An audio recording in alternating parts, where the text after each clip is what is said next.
This is Eric Muathe from Muathe.com as we open the month of May 2019. Let's take a look at Burlington, and markets here are trading close to the highs of the year and close to all-time highs.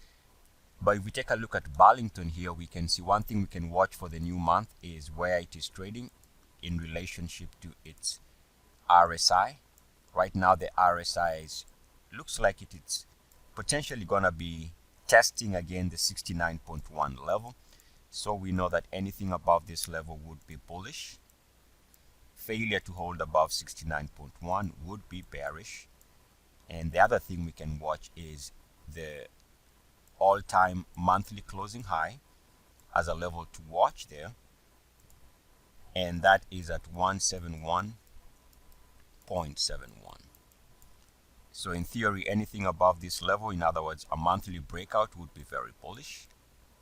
Failure to break out, as we saw last month, is bearish. So last month there was a failed breakout, and now if we go on to see the RSI drop and stay below 69.1, that would be suggesting that net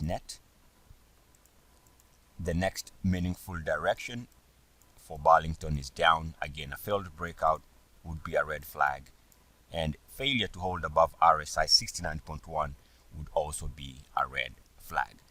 Eric Muathe, Muathe.com. As always, good luck, peace, and blessings. ESCS.